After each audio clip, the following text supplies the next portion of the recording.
Hello friends, I hope all are fine. आज हमारा topic है मेकिंग पावर पॉइंट स्लाइड्स और क्या चीज़ें हमें अवॉइड करना चाहिए प्रेजेंटेशंस के अंदर और किस तरीके से हमें अट्रैक्टिव प्रेजेंटेशन बने हमारी, वो चीज़ों के बारे में हम लोग आज बात करेंगे। और how do we avoid the bad PowerPoint presentations, हमें क्या अवॉइड करना चाहिए। Here is the titles and first page और सेकेंड्स हमारा इस तरीके से है। क्या क्या हम कवर करेंगे उसके अंदर, सिंपल यहाँ पे दिया हुआ है आउटलाइंस के बारे में, स्लाइड स्ट्रक्चर्स क्या रहेंगे अब वो देखेंगे, फॉन्ट्स के बारे में हम लोग देखेंगे, कलर्स के बारे में देखेंगे, बैकग्राउंड्स हमें क्या रखना चाहिए उसके बारे में डिस्कस करेंगे, ग्राफ्स के बारे में डिस्कस करेंगे, spellings and grammars, conclusions and the last questions. तो हमारे टॉपिक्स हैं इन द लेक्चर्स, हम अभी कवर करेंगे ये पूरे पॉइंट्स। Let's start. फर्स्ट हमारा आउटलाइंस होता है, जब हम पावर पॉइंट प्रेजेंटेशन बनाते हैं। मेक अवर फर्स्ट और second slides and outline of your presentations और प्रीवियस स्लाइड।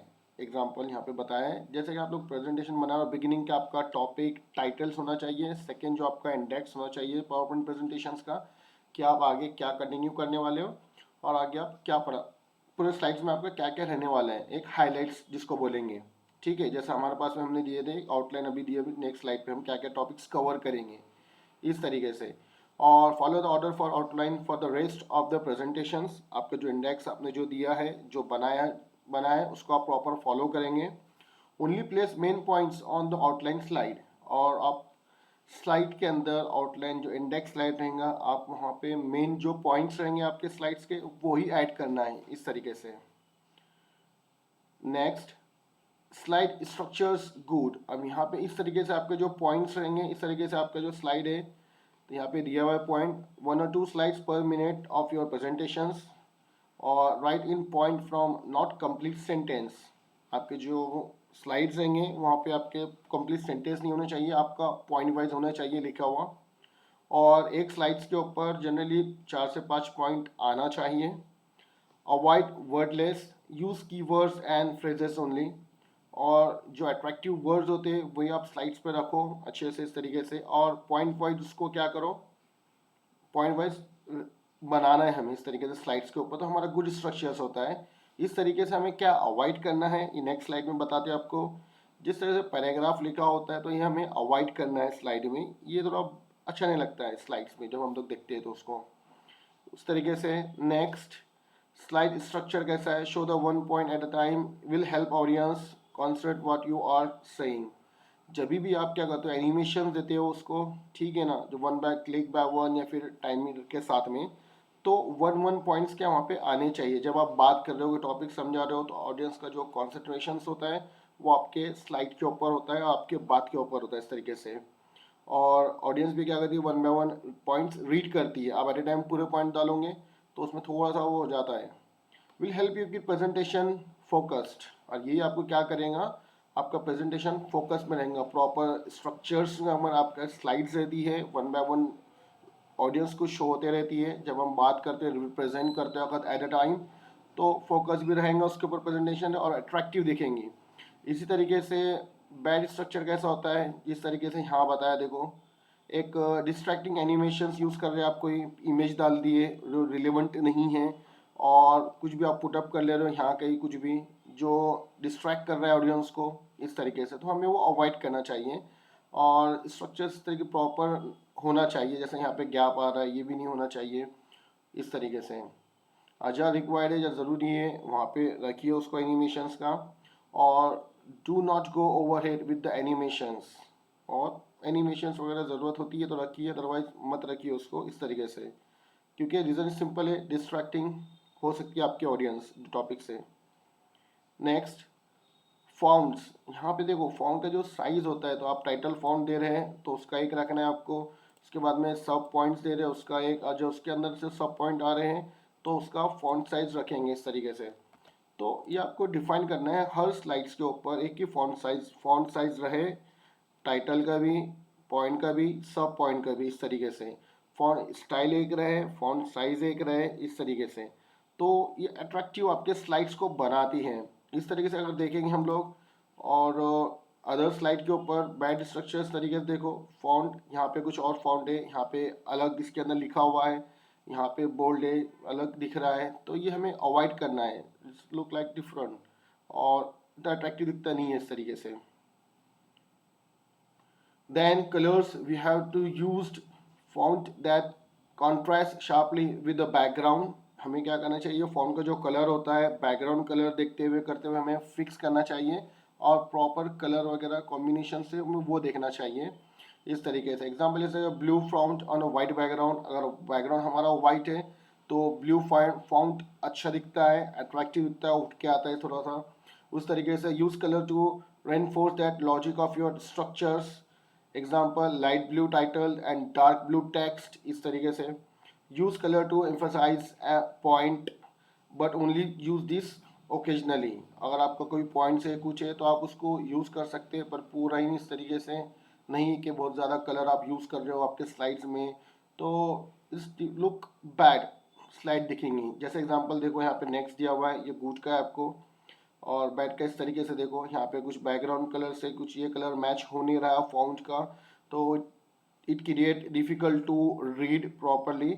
और इस तरीके से क्या हो रहा है, थोड़ा सा अलग अलग अलग अलग दिख रहा है पूरा, तो अंडरस्टैंडिंग के लिए भी, विजुअलिटी क्लियरिटी के लिए भी, डिस्प्ले के लिए भी होगा, उसके बाद में रीडिंग के लिए भी प्रॉब्लम आती है उस तरीके से, और भी थोड़े से प्रॉब्लम आती है उसके अंदर। और it looks not good for the presentation. आप स्टेज के पे खड़े हो, स्टेज के ऊपर आप कोई टॉपिक को रिप्रेजेंट कर रहे हो, उसके बारे में बता रहे हो, तो डिस्ट्रैक्ट भी हो रहा है, थोड़ा सा एक बैड लग रहा है वो इस तरीके से। उस तरीके से बैकग्राउंड, आपका बैकग्राउंड अच्छे से होना चाहिए। यहाँ पे दिया हुआ use background such as that attractive but simple, attractive होना चाहिए, सिंपल होना चाहिए। Use background which are light, अगर लाइट कलर का बैकग्राउंड रहेगा तो आपके अगर फॉन्ट से आप डार्क रखते हैं, ब्लैक रखते हैं, तो अच्छा लगता है इस तरीके से। Use the same background constantly through out your presentation, ये बहुत इंपॉर्टेंट होता है कि आप जो बैकग्राउंड रख रहे हैं वही बैकग्राउंड आप पूरे स्लाइड्स पे रखिए। ऐसा नहीं कि आपने ये स्लाइड पे अलग रखा, नेक्स्ट स्लाइड पे अलग रखा और अलग रखा इस तरीके से। तो ये गुड में इस तरीके से हमारे कंटेंट्स रहेंगे।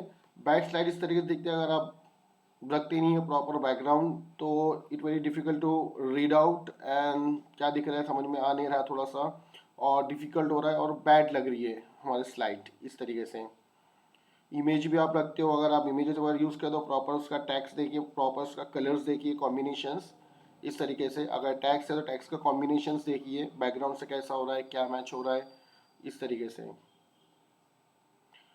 ग्राफ्स, ग्राफ से बात करते हैं हम। Use the graph rather than just character and words. अगर पॉसिबल है आप कोई ग्राफ या फिर टैक्स इस तरीके से या कोई पिक्चर्स आप रख सकते हो, तो कैरेक्टर से कोई वर्ड से ज़्यादा पिक्चर्स अच्छी लगती है, और कुछ आपको समझाना है, एनालाइज वगैरह करके बताना है ग्राफ, तो आप ग्राफ का यूज़ कर सकते हो। कोई डेटा आपको रिसर्च करके बताना कि लास्ट ईयर इतना हुआ था, अभी इतना हुआ, इस तरीके से, तो आप ग्राफ का यूज़ बहुत अच्छे से कर सकते हो। तो वही बोला हमने यहाँ पे, the trends are the easier to visualise in a graph form, analyse settle your graph इस तरीके से। तो इस तरीके से एनालाइज रहेगा वो भी रहेगा, तो हम लोग देखते हैं। अब यहाँ पे सिर्फ टेबल दिया गया है तो it's not look so understandable, और इतना इसके कंपेयर में अगर देखेंगे तो आप एक ग्राफ ले सकते थे इस तरीके से, वही वाला कंटेंट है।